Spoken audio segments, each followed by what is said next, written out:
Time machines. They do stir the imagination, don't they? And it's really cool when we can recreate them in Lego. That's right. We bought and heavily modified the DeLorean for Back to the Future, and we got ourselves a property-scale TARDIS from the good folks at Minifix.me. Well, I thought I'd build another one from scratch this time, only it's one that can't be done in Lego. What?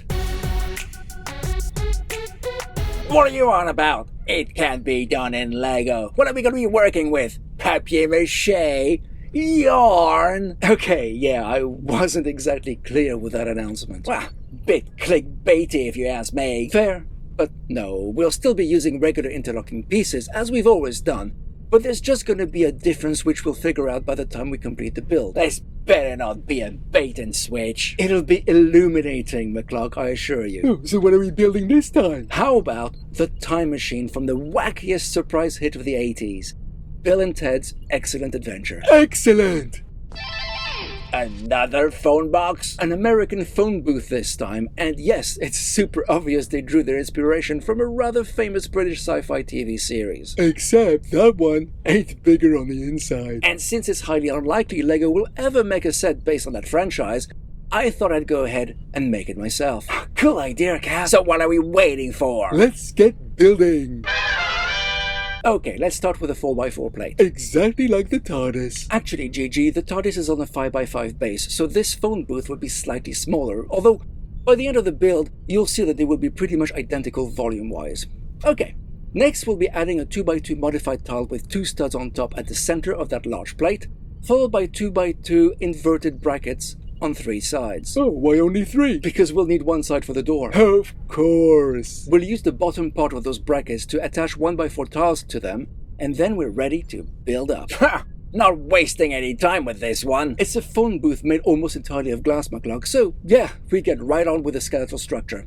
We're adding a couple of 1x1x3 bricks on one corner, and for the other, we're breaking that down, starting with a 1x1 plate, a couple of 1x1 bricks, a 1x2 brick with 2 studs on the side, and finish off that column with a couple more 1x1 bricks. Why the difference between the 2 columns? Oh, quite simply, GG, is to have the space to add the phone booth's telephone. Oh, I see. Its build is relatively simple. Start with a 1x1 plate, followed by a 1x2 modified plate with a clip, add a printed tile so we can dial a number, a black 1x1 tile underneath it, and a phone piece. Those phone pieces are so huge, it's comical. They are.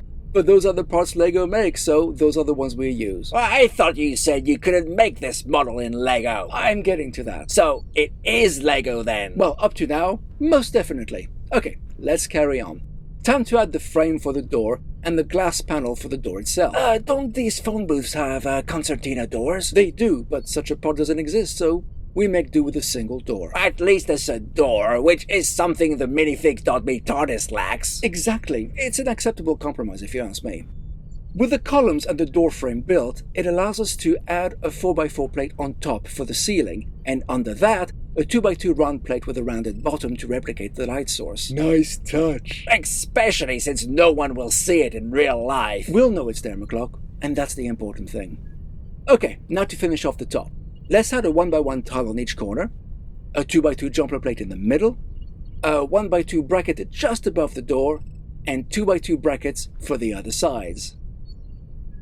Then, just like we did for the bottom of the build, let's add 1x4 tiles on each corner. What are those for? In the real phone booth, there are lit up phone signs. So you're just gonna use white tiles for those? For right now, yes. So, as it is now, this would look like a normal regular American phone booth. Just like the TARDIS looks like a police box from the 60s. What differentiates it is the red antenna at the top. So let's add our own version of it now. Let's start with a 3L bar which we attach to the jumper plate, followed by one of those triangular weapon holder rings and a 1x1 cone for the top. Next, I'll fill the holes along the 3 sides with a curved 1L bar, attach bent skeleton arms in between them, and connect 2 L bars to those. It's a pretty compact design. We're not quite done just yet, Mouse. You see, this is the end of the line when it comes to Lego. But you just said we're not done. We have the windows to do. That's where we need to explore another manufacturer. Come again? Okay, this can't come as too much of a surprise as we've used alternative bricks with all of our Lumibricks builds. True, and to be honest, if we could get alternative pieces of the same quality but cheaper, we'd be set. Actually, we can. Lumibricks source most of their pieces from GoBricks, and it just so happens GoBricks sell parts to regular people too. Well, that's cool. It's even better than that, Gigi. You see, they also produce parts in colors Lego won't do, and in our case, they produce 2x6 transparent tiles, which are perfect for the size of the phone booth. Amazing! That's only one part of what's amazing, Gigi. Huh, now you've got me really excited. Well, you remember those 1x4 white tiles I used to represent the lit-up phone sign? Yeah, it was the most disappointing part of your build. Well, it's disappointing no more. The good folks at minifix.me very kindly printed those signs for me on light grey tiles, adding a very nice touch to our phone booth. That's so cool and damn nice of them. Actually, they went above and beyond for us. Am I gonna get even more excited? I think you better brace yourself, pal. Ooh. In addition to those prints, they included a gift. Ooh. 2 little boxes, Ooh. which contained their custom versions of Bill and Ted, complete with specially printed guitars. Oh my white apricot!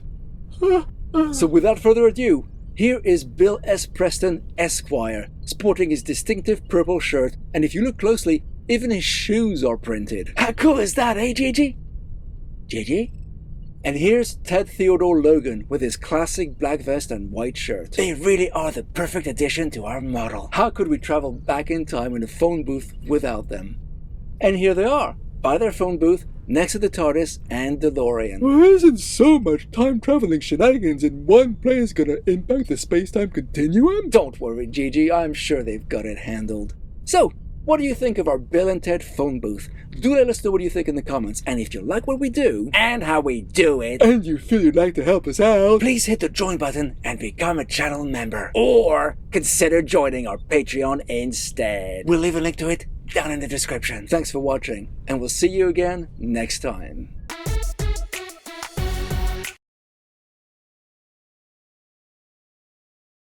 It's a phone booth made almost entirely of glass, McCluck. So yes, we get right on with this.